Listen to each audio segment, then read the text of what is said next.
Vote వేయలేదని దళితుడి ఇంటిపైకి బుల్డోజర్ వేయిందిడ.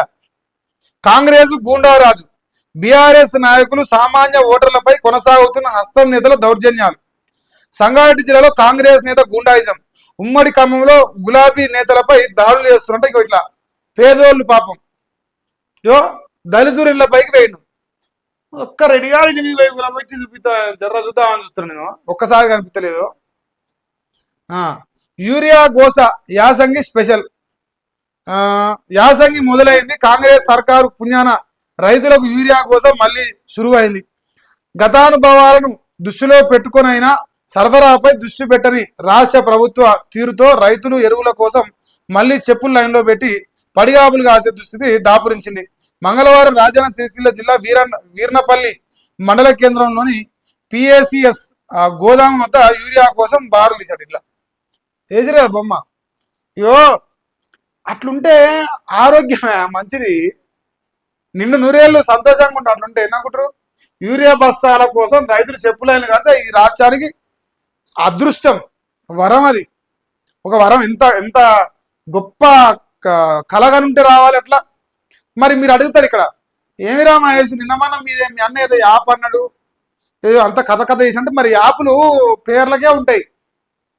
మరి యాప్లు పెట్టి బుకింగ్లు చేసినా కూడా గింతే బతుక మల్లాసికి లైన్లేనా? ఇక మరి పికనికనానే యాప్లు? అంత కాకమ్మ కథలు. ఇంకో ఈయనేమో హైడ్రా, ఈయనేమో రైతులు, ఈయనేమో ఉద్యోగులు. ఇంకో ఈయన చూడు, ఈయన బాధ.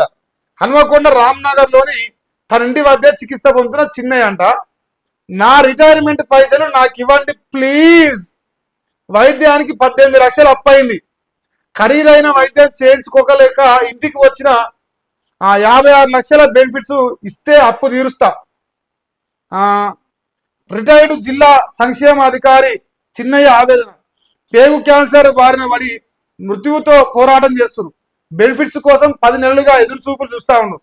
చేతిలో చిల్లి గవ్వలేక కీమోథెరపీ చికిత్సకు దూరం అయిండు. ప్రభుత్వం తన ప్రాణాలు నిలిపాలని వేడుకుంటూ ఇట్లా వీడియో పెట్టింది. అయ్యో నాయనా శ్రీరామచంద్ర ప్రభు, ఇది ప్రభుత్వమా? ఇది ఇంకేమైనా ఏందా? రోడ్డు మీదకి వస్తారా? ఆయన పైసలు ఆయనకి ఇవ్వనే, నా పైసలు నాకు ఇస్తే నాకు రోగాలు ఉన్నాయి రో, నేను అప్పులు చేసి బతాను రా, నాకు సస్తాను రా అని వీడియో పెడితే కూడా పైసలు లేవు, కోసుకు తింటావా నన్ను? అసలు సాగు నాకేదిరా భయ్, నువ్వు వస్తే నాకేంది? నేను కాడ పైసలు లేవు, నన్ను చంపినా కూడా లేవు, రావు కూడా. అది వాళ్ళ స్టేట్మెంట్స్, వాళ్ళ లెక్క అట్లుంటాం. మరి ఏం చేద్దాం? ఆయన అట్ట పెట్టింది. జీవో దికావో ప్రభుత్వ ఉత్తర్వులు ప్రజలకు తెలియాలి. జీవోలన్నీ వెబ్సైట్లో అప్లోడ్ చేయాల్సిందే. 8 వారాల్లోగా పబ్లిక్ డొమైన్లో పెట్టాలి. గత సర్కారు ఇచ్చిన జీవో 4ను అమలు చేయాలి. ప్రభుత్వానికి ఆదేశాలు జారీ చేసిన హైకోర్టు. బీఆర్ఎస్ నేత ఎర్రోళ్ల పిల్పై కోర్టు ఉత్తర్వులు ఇచ్చిందంట. మరి 15,000కు పైగా జీవోలు దాచిన కాంగ్రెస్ సర్కారు అవన్నీ పెట్టాలంటారు. మరి ఆన్లైన్లో దొరికితే చూద్దాం. 4 వారాల 8 వారాల్లోగా 2 నెలల్లో ఇక జీవోలు దాచి పాలన ఇదేనా మీరు చెప్పిన ప్రజా ప్రభుత్వం? 13 నెలల్లో 15,000 జీవోలు దాచేస్తారా? దాస్తారా? అంతే. స్పెషల్ ఆఫీసర్ రద్దుకు హైకోర్టు నిరాకరించింది. సహకార సంఘాల్లో ప్రత్యేక పాలనపై స్టేటస్ కో అట. సో ఈయననే అవినీతి అధికారి కిషన్ నాయక్ భాయ్ సాబ్ మంచి ఇట్లా బొమ్మలు వేసారు. 350 కోట్ల తిమింగలం అని వేసారు. అనకొండ అంట, వాళ్ళు 250 రాశారు, ఇది 350 రాశారు. మరి మీరు లక్షల కోట్ల తిమింగలాలు, కాంగ్రెస్ ఓడు, బీఆర్ఎస్ ఓడు, బీజేపీ ఓడు, ఎవడైనా లక్షల కోట్లు తింటారు జనం కాడ. ఎవరు అధికారం ఉంటే వాడు. మొత్తానికి ఆయన బొమ్మ వేసారు. ఇక ఏదైనా సరే కాంగ్రెస్ పార్టీ పైన వ్యతిరేకత తెచ్చే పనిలో బీఆర్ఎస్ చాలా సక్సెస్ఫుల్ గా ముందరకు పోతాను. ఏ చిన్న అవకాశం కూడా వదిలిపెడతలేదు. అణువు పసిగడుతుంది. అది మాత్రం కళ్ళ కట్టినట్టు కనిపిస్తుంది. ఇంకా కాంగ్రెస్ ఎంపీల భోజన ఖర్చట 13.59 లక్షలట. మార్చి 8న ప్రజాభవన్లో 2 బీజేపీ 8 మంది కాంగ్రెస్ ఎంపీల సమావేశం జరిగింది. కేంద్రం వద్ద పెండింగ్ అంశాలే ఎజెండా పెట్టుకురు. డిప్యూటీ సీఎం భట్టి అధ్యక్షతన మీటింగ్ తాజకృష్ణ సహా పలు 5 స్టార్ హోటళ్లకు భోజనం, ఇతర అవసరాల కాంట్రాక్టులు పోయినాయి. మీటింగ్ ఖర్చులుగా 13,59,000 రూపాయలుగా విడుదల చేస్తూ సోమవారం ఉత్తర్వులు జారీ చేసి. అయ్యో 10 మంది బోధించడానికట 13 లక్షలు అయినట. మనకైతే 13 లక్షలు 1300 అయితే మనకు 4 కిలోల భూ ఉంటే అయిపోయా. 4 కిలో భూ ఉంటే 2 కిలోలు చికెన్ తెస్తే అయ్యేపోతుంది 1000 రూపాయల. 13 లక్షలు పెట్టినట్టు అమ్మ. అలా ఏ జాగిరి ఏం పోతుంది పట్టరాలకు. 1441 పాఠశాలలు మూసివేతట. మరో 640 బళ్ళ మూసివేతకు రంగం సిద్ధం. అన్ని జీరో ఎన్రోల్మెంట్ ప్రభుత్వ బడులే. మూసివేతలో దేశంలో తెలంగాణ అగ్రస్థానం. ప్రైవేట్ వాడు ఒక్కరు మూసేసి చూపిరి. ఒక్క ప్రైవేట్ స్కూల్ వాడు మూసేసి కూడా చూపిరి. ప్రైవేట్ వాడు చెప్పే చదువు తక్కువ వచ్చి గవర్నమెంట్ జాబ్ కొట్టలేక ప్రైవేట్కి చదువు చెప్తాడు. వాడేమో చదువు చక్కగా చెప్తే వాడిని బడి బాగా నడుపుతాడు. కన్నబాయలోని చదువుకొని గవర్నమెంట్ జాబ్ లో తెలికల్లోడు గవర్నమెంట్ జాబ్ ఎక్కితేనే వాడు సన్నాసి నా కొడుకై మరి తిని ఆమోదక వంత అంటే గవర్నమెంట్ స్కూల్ బంద్ అవుతాయి. ప్రభుత్వం ఎంత తప్పుందో చదువు చెప్పే సన్నాసులు కూడా అంతే తప్పున్నాడా గవర్నమెంట్ స్కూల్లో. ఇంకా నా పరికమే ఉంది దాంట్లో.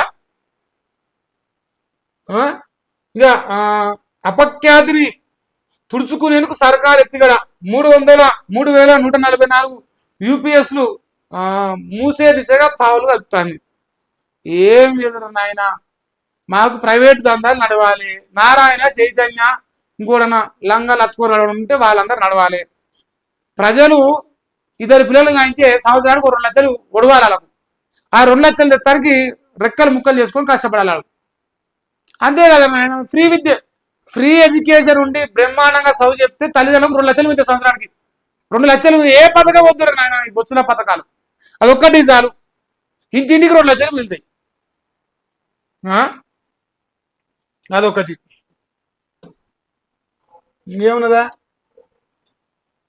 తెలంగాణ ఆల్రెడీ రాసిండు.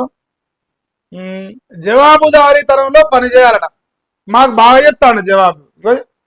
24 నెలలకి వెళ్ళి వద్దంటే చెప్తాను మాకు జవాబుదారీతనం. మంది ఇది లేకపోతే పాలమూరు రంగారెడ్డి ప్రాజెక్టు పనుల్లో వేగం పెంచాం. డిపిఆర్ విలువ 55,000 కోట్లుగా ఉంది.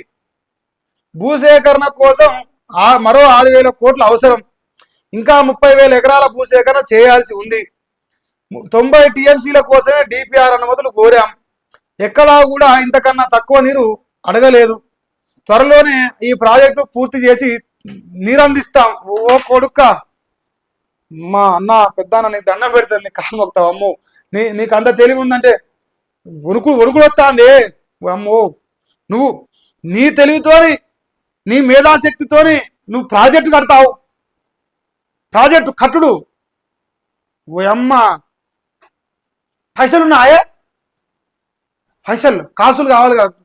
ఏది చేయాలన్నా కాసులు కావాలి. కాసులు ఉన్నాయా మనక? నన్ను కోసినా లేవా? నన్ను చంపుతారా? ఆయన పాపం ముసలాయన గవర్నమెంట్ జాబ్ అయిపోయి రిటైర్ అయితే రిటైర్మెంట్ బెనిఫిట్ ఇస్తలేరు.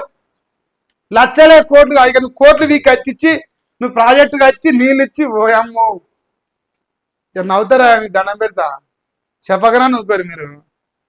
అన్ని లచ్చద ప్రమాణం చెప్తారు వీళ్ళు. ఇంకో మీరు ఏ పార్టీ మునగాలో ఇక్కడ మాట్లాడుతూ చూసుకొని. చెక్ డ్యాముల కూల్చివేత వెనుక భారీ కుట్ర ఉన్నది. తనుగుల అడవి సోమాన్పల్లి చెక్ డ్యాములు పేల్చివేశారు. డ్రిల్లింగ్ చేసి బాంబులు పెట్టి పేల్చేశారు. ఇసుక మాఫియాని విధ్వంసాలు చేసింది. సహజంగా జరిగిన ఘటనలు కావు. వరదలు లేని సమయంలో ధ్వంసం కావు. ప్రభుత్వ పెద్దల హస్తం ఉందని అనుమానం ఉన్నది. అధికారులే విధ్వంసం జరిగిందని చెబుతున్నారు. సర్కారు ఎందుకు చర్యలు తీసుకోవడం లేదు. సిట్టింగ్ జడ్జి నేతృత్వంలో ఎంక్వైరీ కమిటీ వేస్తాం. ఈ ఘటనపై పూర్తి నివేదిక ఇస్తాం. Water man of India Rajendra Singh చెప్తుండే మాట. ఇంకో బొమ్మేశారు. బాంబులు పెట్టి వేసేసి అంటారు. డ్రిల్లింగ్ పెట్టి పొక్కలు కొట్టి బాంబులు ఎక్కడ రాంట్రీలు ఏమన్నా ఉత్తమన్నా నువ్వు 90 టీఎంసీలు ఏం పీకేది మాకు. కానీ బాంబులు పెట్టి వేసాడు. దాని సంగతి చూడరాదు. కాలేజీలో బాంబులు పెట్టి వేసిరాము. చెప్పురా మరి పేసిరా ఏదన్నా చెప్తే మేము కూడా వేరేది వేసుకుంటాం కదా. ఇగో ఇక్కడ ఉప సర్పంచ్ చెక్ పవర్ రద్దు కాలేదు. ప్రభుత్వం అలాంటి నిర్ణయం ఏది తీసుకోలేదు. అసత్య ప్రచారాన్ని ఎవరు నమ్మవద్దు. అసత్య ప్రచారం చేసేదే మీ అధికారులు తెలివి తక్కువ సన్నాసులై ఫస్ట్ ఇచ్చురు. ఫస్ట్ వచ్చిన మెమోలు ఒక తీరుకు వచ్చింది, మళ్ళీ మార్చి ఇంకోటి ఇచ్చారు. ఉప సర్పంచ్ చెక్కుపోవారు అద్దారు సచ్చిరు ఊర్లల్లో. నిన్న మన గెలిచిన నీ అమ్మ శరత్పాడు గారు గెలిచి 4 రోజులు అయితే ఏందిరా ఈ పరిసరాన్ని. మళ్ళా నార్మల్గానే ఏం పోలేదు చెక్కుపోవాలి, టెన్షన్ పడకలేదు. యూరియా బుకింగ్ యాప్కు విశేష స్పందన వచ్చింది. నోట్లో ఉంచుతారా తుమ్మల నాగేశ్వరరావు తుమ్ముకుంటా మాట్లాడక దయచేసి. విశేష స్పందన వస్తే రోడ్ల మీదకి ఎందుకు వచ్చిరా, మళ్ళీ చెప్పులైన్లు ఎందుకు వచ్చినా? నీ సిగ్గులేని మాటలు మాట్లాడతావు. 5 జిల్లాల్లో ప్రయోగాత్మకంగా అమలు చేస్తున్నాం, త్వరలో రాష్ట్ర వ్యాప్తంగా యాప్ అమలు చేస్తాం. మంది తుమ్మల నాగేశ్వరరావు తుమ్ముతాండి అలా తుమ్మిండు తుస్సు అన్నది తుమ్ము పనికిరాలి అలా. తుమ్మల నాగేశ్వరరావు నువ్వు చెప్పాలి ఏంటంటే ఈ తెలంగాణ రాష్ట్రం రైతుల్ని కోదడం మా లక్ష్యం అని చెప్పాలి సాపుగా.